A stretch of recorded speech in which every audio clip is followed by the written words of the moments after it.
Voilà maintenant 5 semaines que Pierre Palmade a causé un violent accident de la route à Villiers-en-Bière, en Seine-et-Marne, percutant la voiture d'une famille et blessant grièvement les 3 passagers qui se trouvaient à bord. Comme on l'apprenait peu de temps après le drame, l'acteur de 54 ans conduisait sous l'emprise de la cocaïne. Il sortait de 3 jours de consommation de stupéfiants sans dormir, précise même BFM TV. Il faut dire que l'acolyte de Muriel Robin a toujours eu une relation particulière avec la drogue. Il aurait commencé à être dépendant très rapidement au début de sa carrière, comme l'a affirmé l'un de ses anciens amis, ce jeudi 16 mars, dans les colonnes du magazine Nous Deux. Dès qu'il avait fini son spectacle, il fallait partir tout de suite pour aller vite faire la fête. Donc, pas question de séance de signature, rien. C'était direct dans la voiture pour aller au restaurant et ensuite en boîte. Et ce, dès fin 1989, début 1990, a commencé par expliquer cette source anonyme, qui a été très proche de Pierre Palmade dans les années 1990. Et il a très vite été accro à la drogue.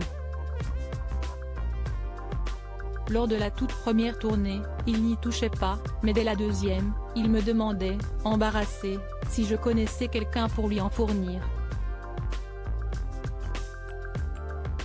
Point, et ça s'est amplifié avec le temps, a-t-il ajouté. Pierre Palmade, Muriel Robin, Michel Larocque, Véronique Sanson.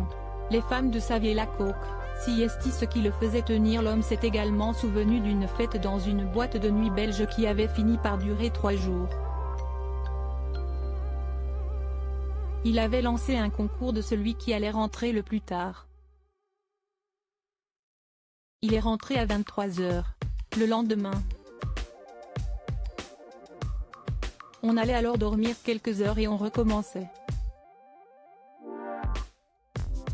72 heures, ça a duré.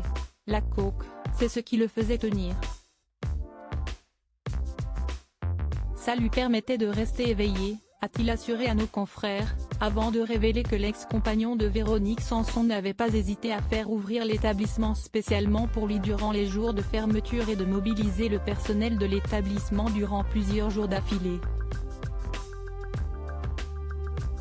Souvent, il faisait ouvrir des boîtes de nuit rien que pour nous, car en début de semaine, elles sont généralement fermées. On se trouvait à 10 dans un dancing, a-t-il conclu. Article écrit en collaboration avec 6 médias. Crédit photo, Rose Nicolas Abaca.